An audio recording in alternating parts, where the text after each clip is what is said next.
El 26 de julio de 1822, desembarcaría en el puerto guayaquileño el libertador Don José de San Martín, para la famosa entrevista de Guayaquil con Simón Bolívar. Gran sorpresa le causaría a San Martín ser recibido por Bolívar con la frase: "Bienvenido a tierras colombianas", cuando nunca se había discutido el destino de Guayaquil.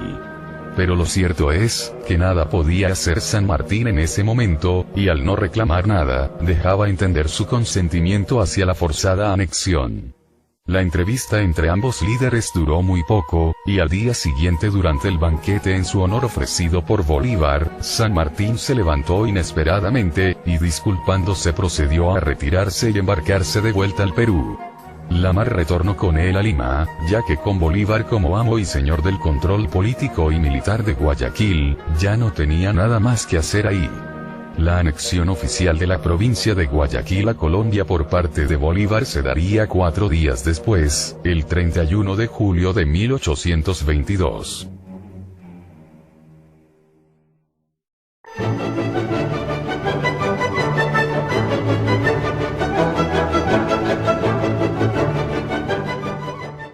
De regreso en Lima, luego de su amargo paso por Guayaquil, Lamar es elegido diputado por la provincia de Puno el 7 de septiembre de 1822, y el 20 de septiembre de ese mismo año, se instala el primer Congreso Constituyente del Perú.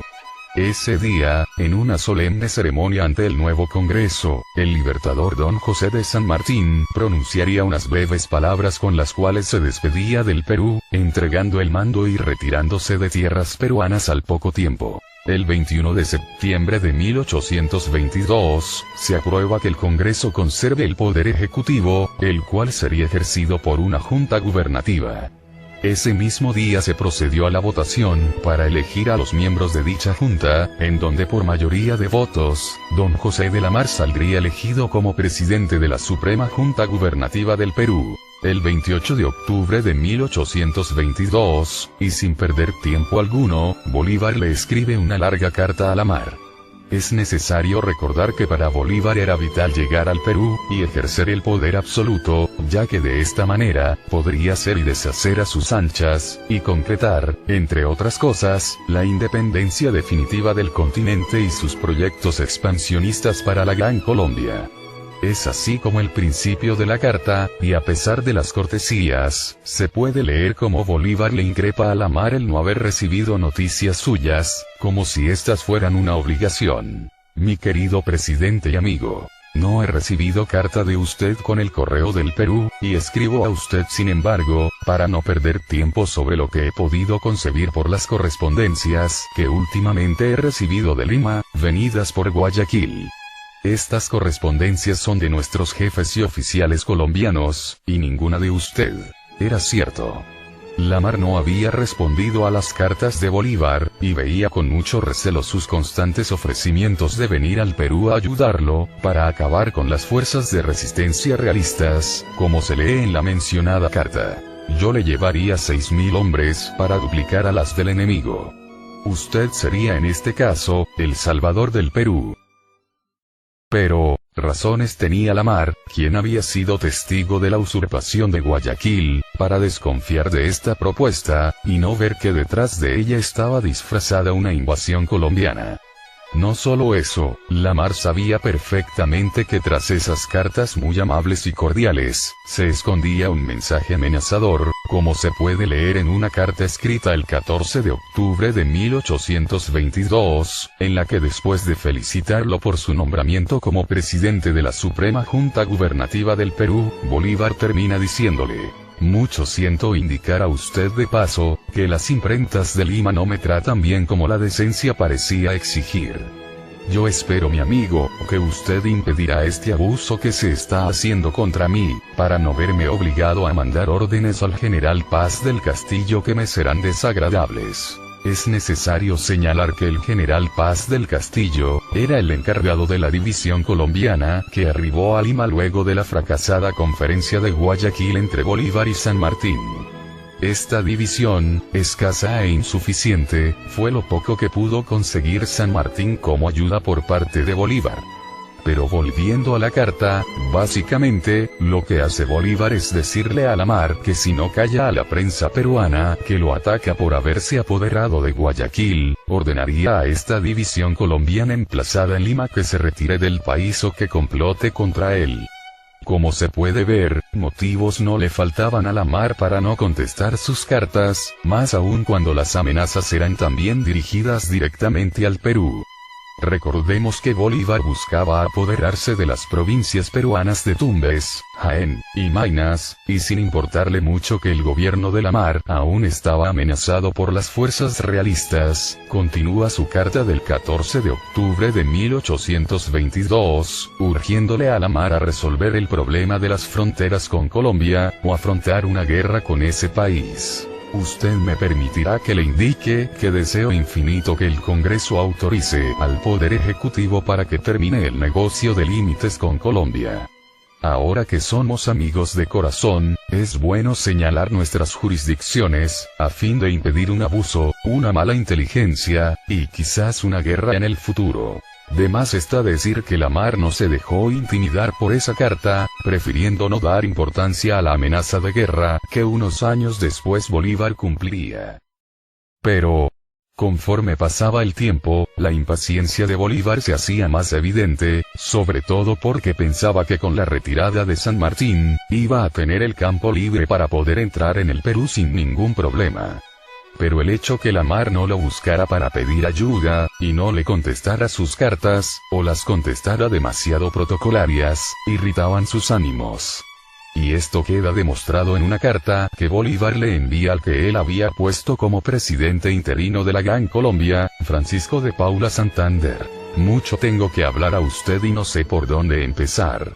Del Perú nada sé oficialmente, y apenas tengo una idea confusa de su situación actual, que según parece, es la más lamentable. Su gobierno es tan infame, que aún no me ha escrito una palabra. Sin duda resuelto a hacer una infamia con aquel miserable pueblo. El presidente Lamar ha sido siempre godo, y los demás jefes del ejército han sido siempre godos, y lo mismo el comandante de la Marina del Callao. En estas circunstancias, voy a hacer un extraordinario esfuerzo para meter en Lima 3.000 hombres nuestros, a las órdenes del general Valdés. Estas tropas, sin que nadie las haya pedido, van a entrar allí como puedan, con el fin de impedir la entrega de Lima y el Callao. Esté usted cierto que si no vamos ahora al Perú, perderemos todo lo que hay allí sin remedio.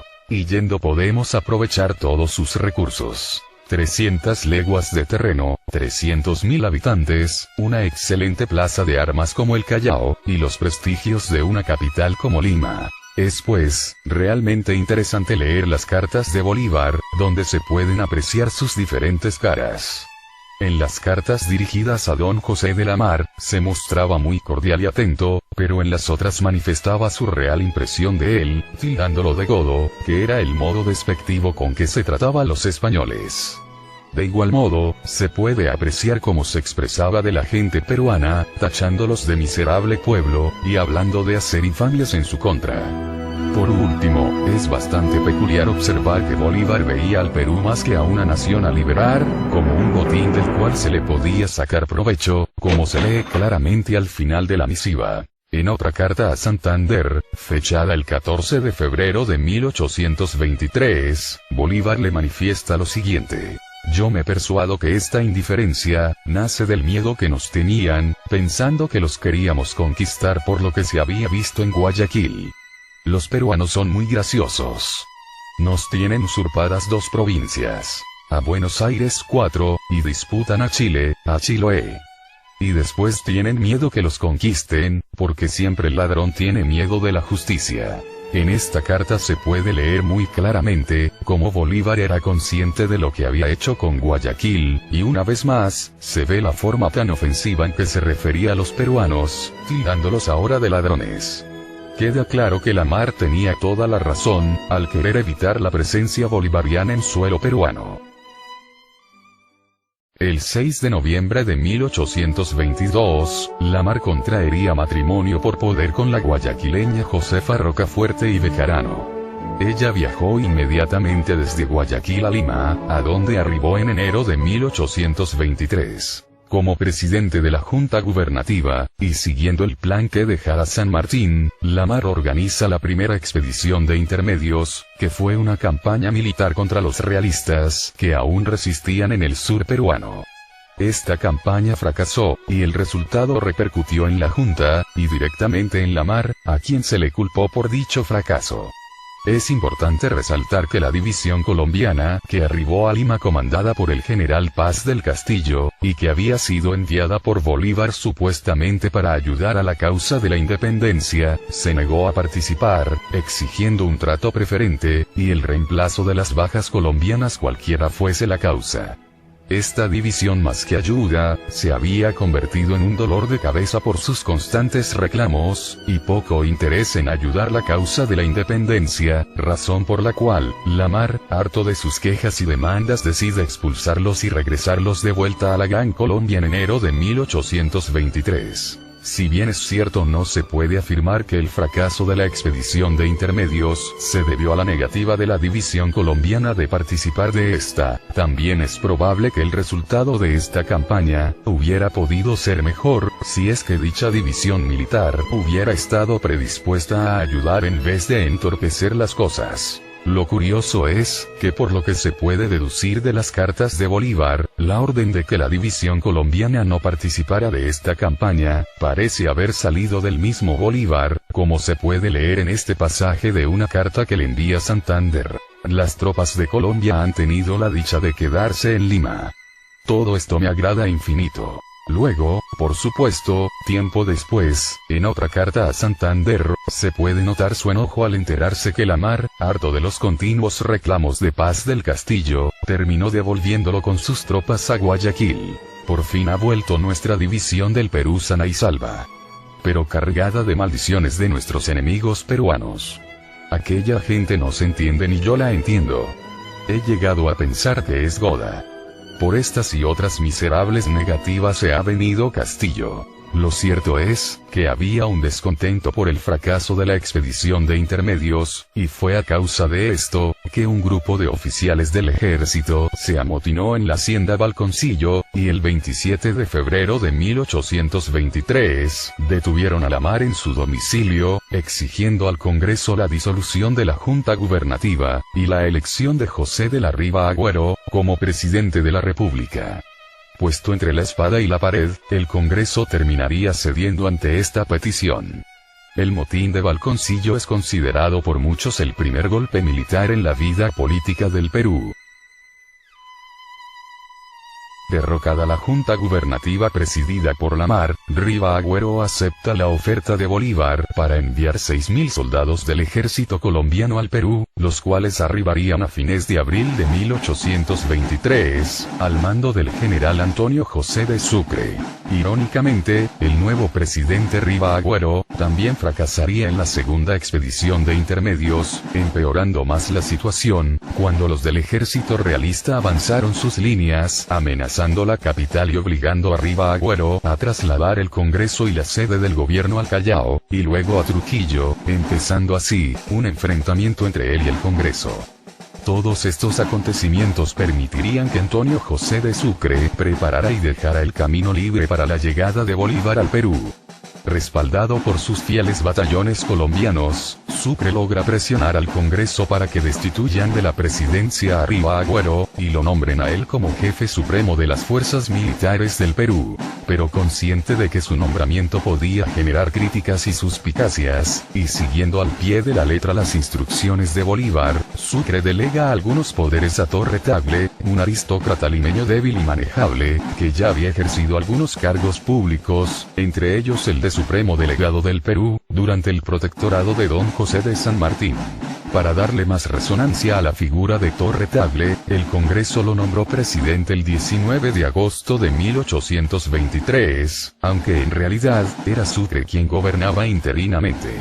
A la misma vez, se preparó una comitiva del Congreso, la cual por sugerencia de Sucre le había hecho la invitación formal a Bolívar para venir al Perú, otorgándole a este todo el poder político y militar, según decreto del 19 de julio de 1823. El 1 de septiembre de 1823, a solo 11 días del nombramiento como presidente de Torre Tagle, Simón Bolívar llegaba a Lima, siendo recibido en medio de gran pomposidad y acogida.